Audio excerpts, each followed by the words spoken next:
Just before this episode, I wanted to tell you you can get more from Never a Truer Word by subscribing on Spotify. If you are a Spotify listener, and 90% of you are according to the stats, then you can subscribe to get early access to the weekly episodes, video episodes so you can follow along with the statements, exclusive subscriber episodes, and a chance to leave comments for future episodes too. Go to the Spotify page for Never a Truer Word and press subscribe or unlock. And if you do decide to subscribe, thank you very much. I really appreciate it.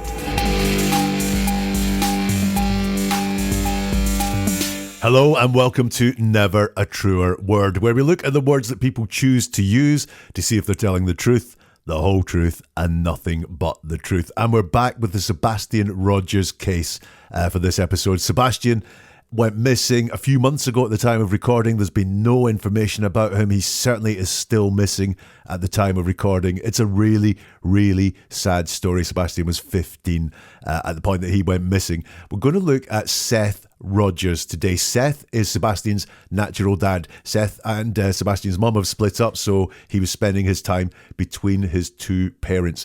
I did this story before and I looked at Seth's mum, Katie, and stepdad, Chris. You can find a link to that in the show description if you want to take in that. And I found some interesting things in the words of Chris and Katie. I thought that something happened that night. That's the Sunday night before Sebastian was announced missing. I thought something happened that night. Something happened, and whatever happened, it caused Sebastian to leave because they kept talking about that Sunday night, even though they weren't asked about that Sunday night. I thought whatever it was, some incident or fallout or something like that was related to Sebastian's behaviour. I wondered if the wider family were involved in some way, and I didn't see signs of guilty knowledge. That is, I felt they were hiding something from us. I felt they were concealing things, especially about that Sunday night and their real feelings about Sebastian's behaviour. But I didn't see signs that, well, they were hiding a deep, dark secret, shall we say. I didn't see those signs in Chris and Katie. We're going to look at Seth. A lot of people asked on the back of Chris and Katie to have a look at some statements from Seth. So we're going to do that. Let's judge him through the same lens. So this is what I asked you to watch out for when we were looking at Chris and Katie's words. Repeated words and ideas. So this quite often reveals our true thoughts, reveals what's high up in our brains and our thinking systems. They come out in repeated words and ideas. Look at the tenses that are used. Quite often, if someone knows that someone who is missing isn't coming back, they will refer to that person in the past tense rather than the present tense. And look for hidden truths, things that come out when we talk that are revealed in the way that we speak. So let's judge Seth the same way as we looked at Chris and Katie. And we're going to watch an interview that he did with Nancy Grace. Now, this interview took place about 3 weeks after Sebastian was reported missing. So here's the first question and answer that we're going to look at. Could you recount for us when you learned Sebastian is missing? I know it just seems completely surreal. There's no words for it. I mean, when I found out that he was gone, I was just like, I headed over to Katie's house, see what was going on, and he's not here. I don't know where he's at. I've been looking for him every day. It's just... So the question Nancy asked was, could you recount for us when you learned Sebastian is missing? I know it just seems completely surreal. And Seth's answer is, oh yeah, there's no words for it. I mean, when I found out that he was gone, I was just like, I headed over to Katie's house, see what was going on. And he's not here. I don't know where he's at. I've been looking for him every day. It's just, and it trails off. My first thought here was, did he answer the question he was asked? He's asked, can you recount for us when you learned Sebastian is missing? And he says there's no words for it. I think that talks to the second part of Nancy's question, which was, I know it seems completely surreal. And he deals with that by putting what completely surreal is into his words, which is, there's no words for it. That, to me, is dealing with completely surreal. There's no words for it. He's asked, can you recount for us when you learned Sebastian is missing? So actually the question really points to when Seth learned Sebastian is missing. And he doesn't say when in terms of giving us a day, a date, or a time, but he's recounting when. And he says, when I found out that he was gone, I was just like, I headed over to Katie's house. So he tells us exactly what he did at that moment when that happened. I'm interested here when he says, I went to Katie's house, see what was going on, which is kind of in the past but in the present. He wanted to see what was going on at Katie's house, not what had happened, but what was going on. He really was dealing with that in the moment, almost like the message that he got just didn't register or make sense to him. So he had to go over to Katie's house to see what was occurring at that moment, not what's happened in the past, but what was happening at the moment he got there. And does he answer the question? Well, I think he does, because that very first part of the answer, there's no words for it. I mean, when I found out that he was gone, I was like, I headed over to Katie's house, see what was going on, and he's not here. So he does answer the question. The rest is extra. And when someone goes extra and says more than what is asked for in a question, there's a reason for it. It's something they want to get across. Quite often with people who are on the defensive or people who are lying, that extra is a pre-prepared story, something they really want us to know, something they're comfortable talking about because they've thought about it beforehand. Here, Seth's extra is, I don't know where he's at. I've been looking for him every day. It's just, and it trails off. So why has he added that extra? Well, could be that it's true. And really important to him. I don't know where he's at. I've been looking for him every day. It could be important for him to get across to everyone how he has been looking for Sebastian every single day. So he's gone extra, but it doesn't seem to be storytelling. It doesn't seem to be alibi building or anything like that. It seems to be a high priority in his head, which is he doesn't know where his son is. Here's some more from the same interview. Seth, what have you been doing to find Sebastian? Been handing out flyers every day. I've been on some podcasts. I've done some face-to-face interviews on the news. I'm just anything I can.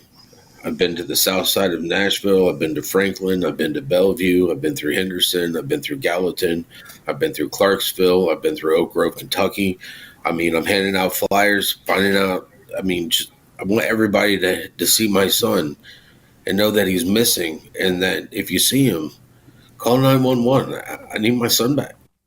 The first thing I noticed, and it's the very first word of his answer, is he drops the pronoun I, which sometimes talks to us about a lack of commitment to the answer. He doesn't say I've been handing out flyers every day. He just says been handing out flyers every day, which makes me think, ooh, is there a lack of commitment there? Is that really what he's been doing because he hasn't had the pronoun I at the beginning of it? But then he talks about I all the way through.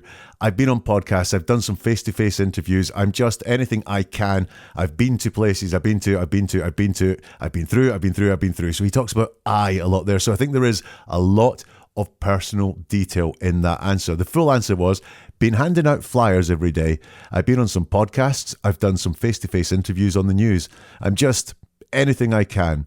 I've been to the south side of Nashville. I've been to Franklin. I've been to Bellevue. I've been through Henderson. I've been through Gatlin. I've been through Clarksville. I've been through Oak Grove, Kentucky. I mean, I've handed out flyers, finding out, I want everybody that to see my son and know that he's missing. And then if you see him, call 911. I need my son back. What I noticed there is a lot of detail on where he's been. He name checks a whole load of places in that answer. Less detail on what he's been doing to find Sebastian. How he refers to the places is very interesting. I've been to the south side of Nashville. I've been to Franklin. I've been to Bellevue. So he talks about these places as places he's been to. And then he says, I've been through Henderson, I've been through Gallatin, I've been through Clarksville, I've been through Oak Grove, Kentucky. I wonder what the difference is in his mind about going to somewhere and going through somewhere in strict dictionary definitions. He's actually been to those places, stopped there and taken them in, whereas the places he's been through, you could have just driven on the highway all the way through them and you could say you've been through them, but potentially going through somewhere actually means you've been more rigorous, you've gone through it and done a lot more there than just the places you've been to. I don't have an answer. I don't think it's suspicious, but there's an interesting differential there between some of those places that he's been to and some of those places that he's been through. He's asked, what are you doing to find Sebastian? I said he's very detailed on where he's been, less detailed, although not no detail, but just less detailed on what he's been doing. And I think it's very clear What he's been doing is raising awareness, handing out these flyers, going on podcasts, doing interviews on the news. He's not been searching, as in out in places where Sebastian may be looking to see if he can find them. And that is not suspicious at all. In fact, the father of a missing boy probably is more useful raising awareness, going on these podcasts, going on the news where they've been invited to, rather than doing something that anyone else could have done, which is the physical searching process.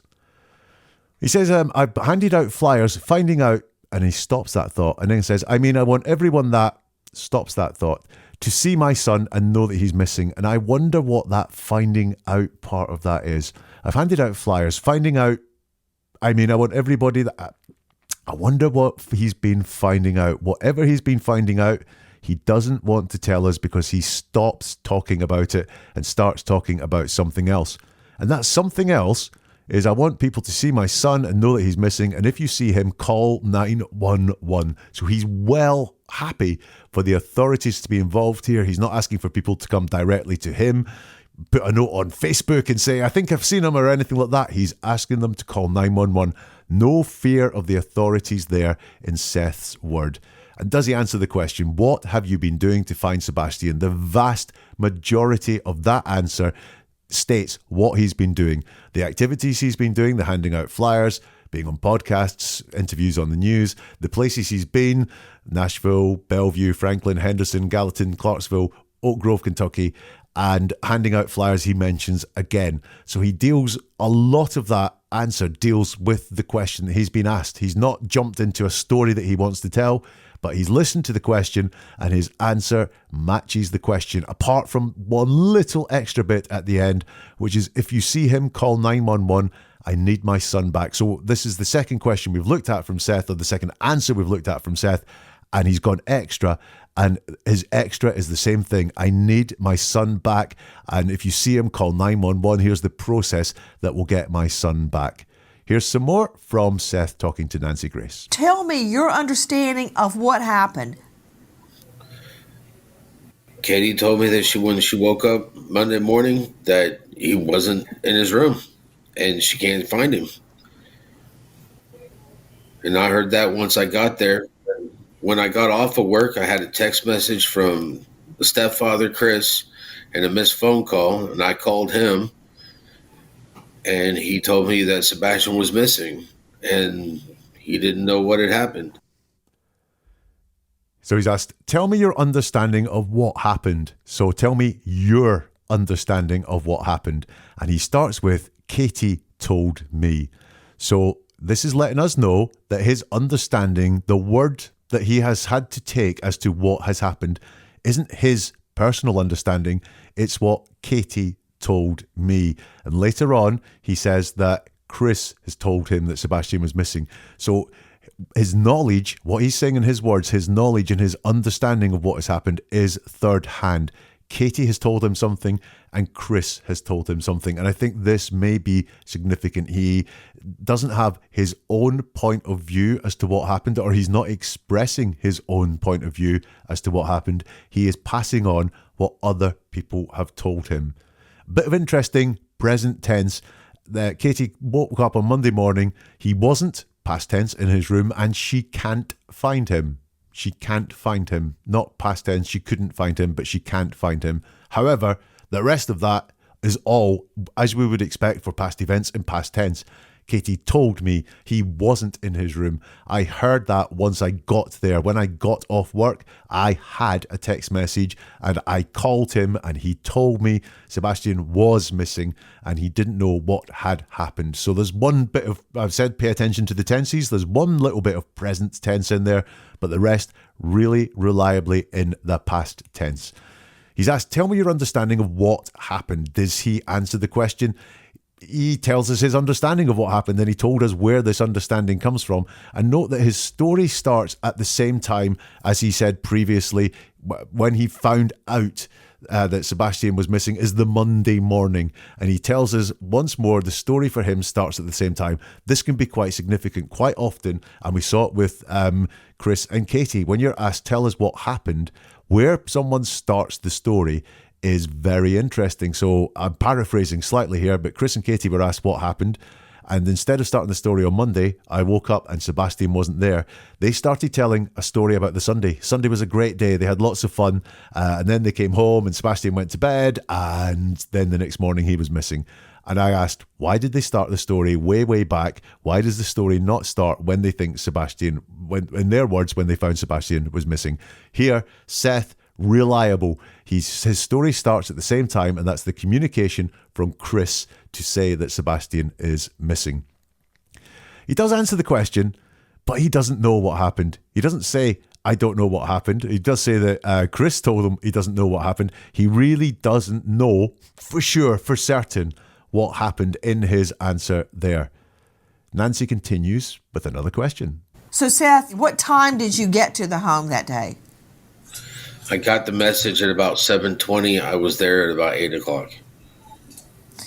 So, immediately. When you got to the home, tell me about the state of the home. The home was clean. I mean, it looked like it normally did when I walked in. So, were there any signs of forced entry at the front or back door or on Sebastian's window that you could observe? No, there was none. Was anything Back stolen door, from the home? Not that I was informed of. I talk about extra in answers so much. When someone says more than they were asked and goes into more detail than they were asked or touches on topics that they weren't asked about, it can be extremely revealing as to what that person's game is when they're talking. And if you look at the first couple of questions there, the replies are so straightforward. What time did you get to the home that day? I got the message at about 7:20. I was there about 8 o'clock. Now, I know he wasn't asked what time he got the message, but this is his way of working it out. If I got the message at 7:20 and it takes me roughly 35, 40 minutes, it would be about 8 o'clock by the time I got there. Very straightforward answer. When you got to the home, tell me about the state of the home. The home was clean. I mean, it looked like it normally did when I walked in. So there's no agenda in Seth's answers here. There's no attempt to persuade us of something or to bring in new topics that he wasn't asked about. He's just listening to the questions Nancy asks and giving her the information that she requires and nothing extra. That continues. Were there any signs of forced entry at the front or the back door or on Sebastian's window that you could observe? This is a perfect answer. It's a yes-no question. Were there any signs of forced entry? Yes, there were. No, there weren't. He says, no, there was none. And then this is the most interesting part of that section. Was anything stolen from the home? And he says, not that I was informed of. Once more, he's not answering for certainty. He's saying, not that I was informed of. And I think this may be indicative that he doesn't trust the words of Kate and Chris. I'm not saying something was stolen from the home. I'm not saying they're lying about what was anything being stolen from the home. I just think that he is taking what they're saying around all of this with a pinch of salt, and he doesn't want to stand up and say he believes what they told him, say for a fact things that he's heard from them, because he's not entirely sure that he's hearing the truth from Katie and Chris. I'm trying to understand. That morning, your wife calls you, your ex calls you about 7:20 a.m. Would that have been on a school day? No, it was her husband that called me. Okay. Was that at 7:20 a.m.? No, 7:20 a.m. is when I got to my vehicle because I got off of work at 7. My shift ended at 7. By the time I found out to make sure that I didn't have to stay over or anything, then I got to my truck about 7:20. And they had texted me and tried to call me on my cell phone at around 6:20. And you found out about it at 7:20, is that correct? Yes, ma'am. Okay. Mr. Rogers, did he go missing on a school day? From my understanding, she put him to bed Sunday night, and yes, Monday morning he's missing. Now this is more interesting. Nancy says, I'm trying to understand that morning. Your ex calls about 7:20. Would that have been on a school day? And he corrects her that it wasn't his ex that called. So he doesn't answer the question, but he is making a correction, because if he answered the question, then potentially he would be answering a question that's based on falseness. No, it was her husband that called me. Nancy says, okay, was that at 7:20 a.m.? And he says no. So it's a yes, no question, and he answers with no. And then he goes on to tell events of how this all transpired. 7:20 a.m. is when I got to my vehicle because I got off work at 7. My shift ended at 7. By the time I found out to make sure that I didn't have to stay over or anything, then I got to my truck about 7:20, and they had texted me and tried to call me on my cell phone at around 6:20. So this is really linear in the telling of it. He tells the 7:20 was when he finished, when he got to his vehicle, and he goes back to explain why that is. I get off work at 7, my shift ends at 7, I have to hang around a bit to make sure that I don't have to stay over to do an extended shift. Got to my truck and realised that I had phone calls from previously that I didn't know about before. They tried to call me at around 6:20. It's very linear in telling, and once more, it's really consistent timing with everything that he said before. Nancy says, and you found out about it at 7:20, is that correct? He says, yes, ma'am. Wow, that's so straightforward. Okay, Mr. Rogers, did he go missing on a school day? And this answer is less straightforward. He says, from my understanding, she put him to bed on Sunday. She put him to bed Sunday night, and yes, Monday morning he's missing. So, okay, Mr. Rogers, did he go missing on a school day? Number one, that's a yes/no question. Yes, he did. It was Monday. No, he didn't. It was Sunday. However you want to phrase it. Yes is the correct answer to this. Okay, Mr. Rogers, did he go missing on a school day? Yes, ma'am. It was Monday. He could have said, but he doesn't. He gives a long answer to a very easy question. Did he go missing on a school day? From my understanding, she put him to bed Sunday night, and yes, Monday morning, he's missing. Why does he bring Sunday night into it as well? Does he know more, or is he like us? Maybe just like me, suspects that something happened on that Sunday night that caused Sebastian to go missing. Does he have questions about what happened on that Sunday night? Because when he's asked, when did Sebastian go missing, the first thing that he mentions is the Sunday night, and then Monday morning he's missing. It's a long answer to a very easy question. Even more interesting is the fact that once more, he's not taking Chris and Katie's words as gospel and passing it on as fact. He's qualifying it. So when did Sebastian go missing? He's not saying this is when it happened. He's telling us what his understanding is of it. From my understanding, she put him to bed Sunday night. And yes, Monday morning, he's missing. So we do have a yes in there for did he go missing on a school day. But for some reason, he's telling us that what he's been told, Sebastian was put to bed on Sunday night, and then on the Monday morning, he's missing. I think he has questions about what happened on the Sunday night too. More from Nancy now. Seth, when was the last time you can verify that he was alive and well? When I talked to him on Thursday. Simple question, simple answer. When was the last time you can verify that he was alive and well? When I talked to him on Thursday. Such a clean, clear answer. Nothing extra, no attempt to convince us of anything, no attempt to persuade us of anything there. A very straightforward, very direct answer. Seth Rogers, have you been asked to take a polygraph? No. Would you be willing to take a polygraph? I volunteered. What did you think of that? Seth Rogers, have you been asked to take a polygraph? No. Would you be willing to take a polygraph? I volunteered. These are yes, no questions. Both of them can be answered with yes or no. Seth Rogers, have you been asked to take a polygraph? No. Straightforward, very believable type of answer. Would you be willing to take a polygraph?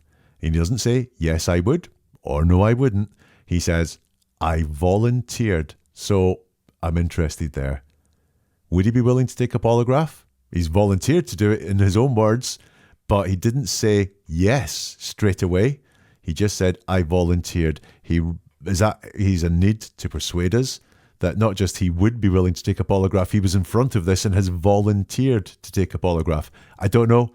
Very interesting. I don't know why he didn't just say yes there. So far, he's been really straightforward. He's directly answered most of the questions that he's been asked. He hasn't gone extra on a lot of things, but on the polygraph question, he claims, I volunteered. What you think so far, let me know in the comments. And don't forget, if you want more episodes like this, the subscribe or follow button is a great friend to you because it means you get more episodes as soon as they are released. If you want to go early, you can become a member of the YouTube channel or subscribe on Spotify. You'll find the links in the show description if you want to do that. Not only did you get early access to this content, you get exclusive members or subscribers only episodes from Never a Truer Word. If none of that floats your boat, the like button will. You're getting this for absolutely nothing, so the like button is a small price to pay to help this get out to more people. And the most important thing on all the content is the comments that you give, whether they are on this platform if you can, or whether you get in touch on social media. Again, all the links are in the description for this show. Your comments on this would be really appreciated. And if you know people who are interested in Sebastian Rogers and his case, please share this with them using the share button. It really helps get the word out on the content that we do here. Here's some more of Nancy talking to Seth Rogers. I know he was alive and well, say, at 3:30 on Friday afternoon. Who saw him, other than the parents, from that afternoon, 3:30-ish, till we find out he's missing on Monday morning?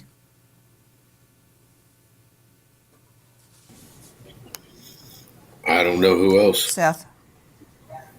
So I don't have know. any proof of life between Friday afternoon and Monday morning? I haven't been informed of anything.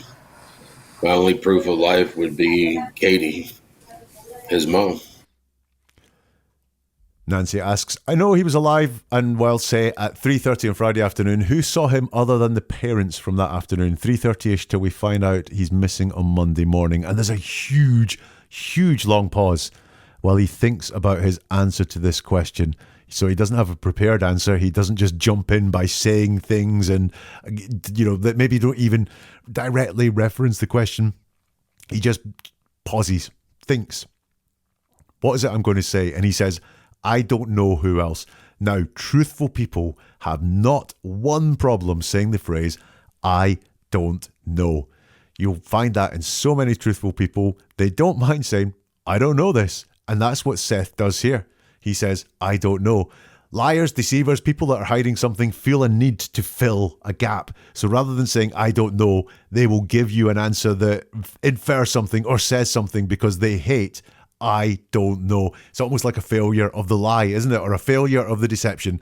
If you have to say, I don't know, because we do think maybe it lacks confidence, maybe it lacks certainty. Well, he does lack certainty because he doesn't know and he's not afraid to say, I don't know.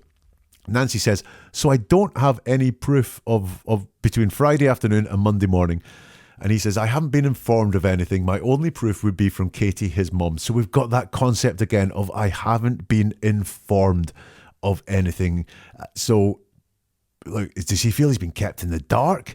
Does he feel that people should be talking to him more? Or is it that he feels that things are being hidden from him? That's the feeling I got when I analysed the words of Chris and Katie, that they were hiding things, they were concealing things, they weren't telling the truth, the whole truth, and nothing but the truth. And I wonder if that's what Seth has picked up on, whether he's noticed holes in the story or whether he just has this sixth sense that this doesn't all ring true. But certainly, once more, he is not able to talk with certainty and even say he believes the things that Chris and Katie are saying. He says, I haven't been informed of anything. My only proof would be from Katie, his mom. Interestingly, not Chris brought into this, just Katie, his mom. So I think he's got real questions about what happened. Could you tell me the level of the severity of his autism? He's very intelligent. He's very smart. He just lacks social skills and reading of people's body language. He likes things to be in a routine. He likes to control his environment. So this is Seth talking about the autism of Sebastian. He's asked, could you tell me the level of severity of his autism? And he says he's very intelligent. He's very smart. He just lacks social skills and the reading of people's body language. He likes to be in a routine. He likes to control his environment. First thing here I've got is that everything is in present tense. He's very intelligent. He's very smart. Lacks social skills.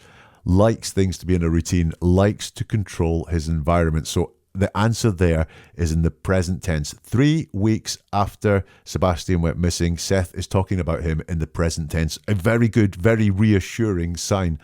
And when he's asked about the severity of his autism, he goes to the positives of autism, or Sebastian's autism. He's very intelligent. He's very smart. He talks about Sebastian's autism in the benefits that autism brings to Sebastian's life. He's very intelligent. He's very smart. Then he goes to a negative. He lacks social skills in the reading of people's body language. It's fair enough. It's just truthful and honest.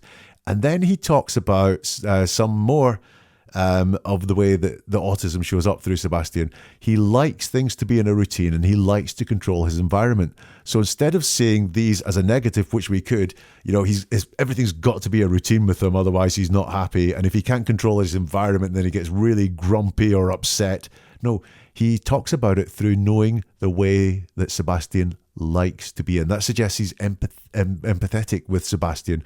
He knows what Sebastian likes. He knows the way Sebastian likes things. And if we get things that we like, we get happy. So when he's asked about Sebastian's autism, he talks in very positive terms about him being intelligent and smart, and then talks about what Sebastian likes. I think this is someone who liked to make Sebastian happy by working with him so that things were in the routine, so the environment was able to be controlled by Sebastian, so that Sebastian was happy and settled. Compare that answer that Seth has given there with Katie and Chris when they were asked a very similar question. As far as his way of thinking of things and maybe how determined he was about certain things or his mindset, Katie says Chris said he's got a stubborn mindset. If he believes it's this, Katie, he gets on a one-man track and he's just on it and he's all about it.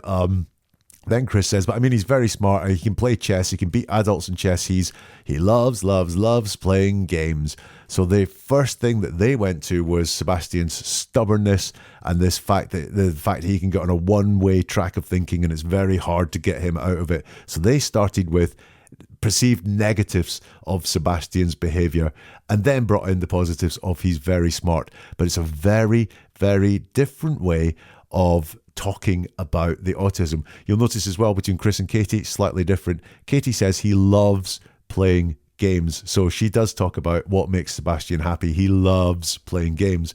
Chris talks about his ability.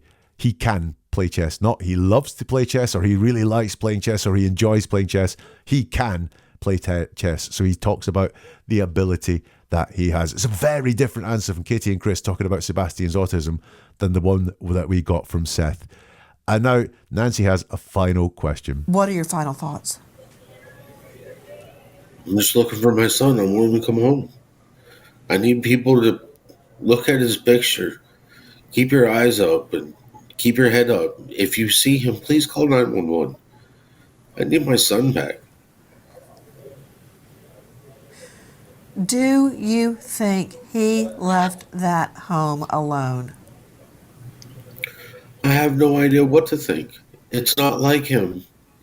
Seth, am I missing anything?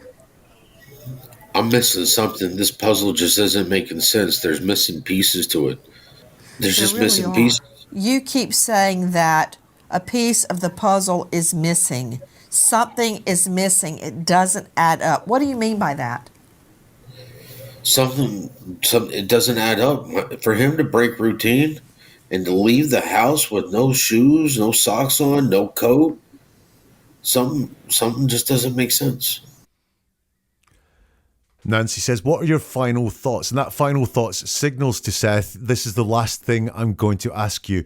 Also, what are your final thoughts? But you can't go extra there. So you can just get it all out. And the first thing he says, I'm looking for my son and I want him to come home. That's his priority. I'm looking for my son and I want him to come home. He does say, I'm just looking for my son. So he's asked what your final thoughts are. And he says, I'm just looking for my son. Just is an interesting word. Just is used to focus and narrow our focus. So this is the only thing I'm doing is looking for my son and I want him to come home. But quite often there is more going on than the just. And just is used to direct our attention away from some other things. So what else is in his final thoughts? I think this will come out as he talks some more. He's asked, do you think he left that home alone? He says, I have no idea what to think. It's not like him. Now, no idea is not the same as don't know. Don't know is really reliable. I don't know something. No idea is quite often deceptive. And by that, I mean that we all have an idea. Yeah, we all have an idea. So you may say, I've no idea what's happened to Sebastian. You yourself, you've followed the story. You may say, I've no idea. Actually, you have more than one idea. There's all sorts of possibilities floating around in your mind. What that means is there's not one thing that you want to get out there. There's not one thing that you want to talk about. I have no idea what to think. Again, this suggests to me that he has some ideas. There is some thoughts going around in his head that he's not being told the truth or things have been kept from him.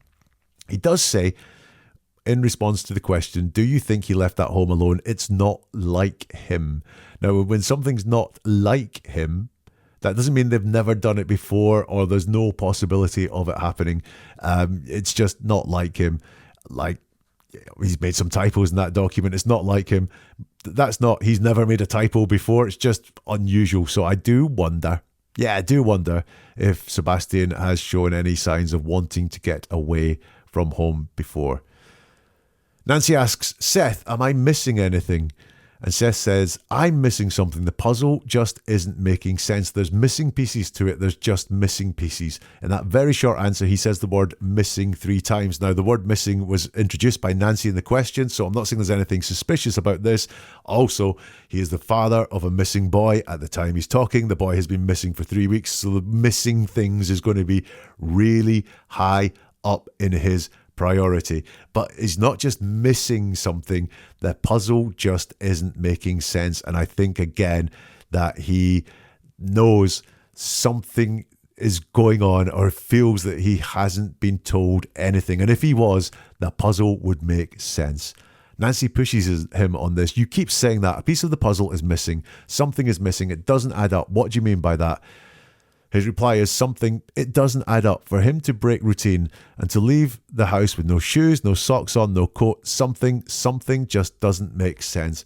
So once more, we've got this sense from him in his words, it doesn't add up. Now, when do you use the phrase, it doesn't add up? Quite often when you've heard someone talking, isn't it? Or you've watched an interview with someone on a documentary or something like that, or you've heard a story from one of your kids and you're going, it doesn't add up. So I think, again, this is him feeling that he's not been told the full truth. He says something just doesn't make sense.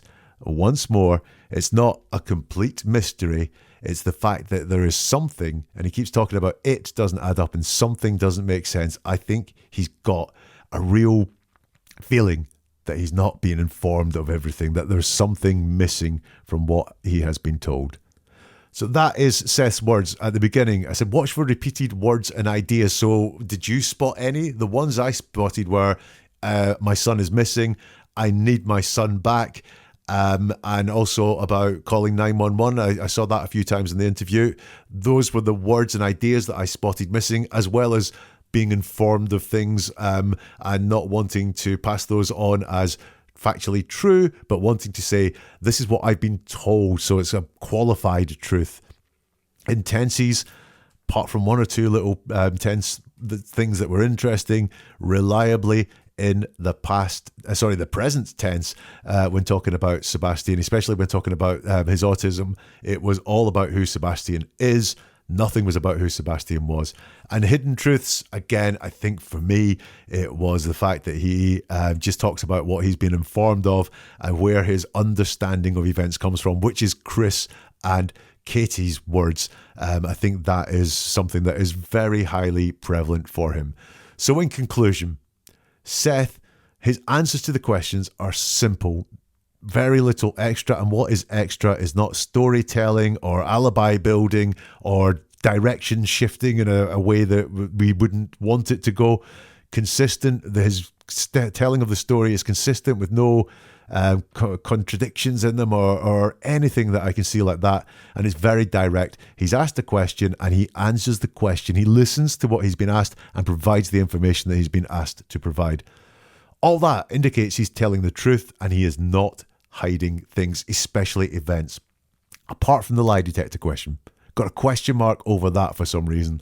that he didn't just say, yes, I take a lie detector, but he says, I volunteered.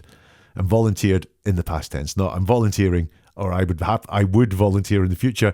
It's I volunteered in the past tense. There's something about the lie detector question that makes me wonder what is going on. But let me not labour that, because he was so simple, consistent, direct, which indicates that at that point, 3 weeks after Sebastian went missing, he was very truthful in that interview with Nancy Grace. Your thoughts in the comments, or get in touch on social media. I'd love to hear what you think about Seth. And I know there's a whole load more that's gone on around him, but I'm only looking at that interview, and that's what I see. If you know people interested in Sebastian or interested in maybe learning more about what's happened to him, then please share this, or how people speak truthfully when one of their children is missing. I think this is a perfect example of this. The share button would be mega helpful there. The like button is great too. That means that this gets further and wider. You do not know how much power you have with that like button, so just whack it. Go on. Yes, thank you. And if you want more episodes like this when they arrive, then the subscribe or follow buttons will be your friend. NeverAtruerWord.com is the website. There you will find more videos. You can sign up for the monthly newsletter, get in touch on social media. All the socials are listed on NeverAtruerWord.com, and there's more podcasts as well. And we'll see you soon for something new from Never a Truer Word.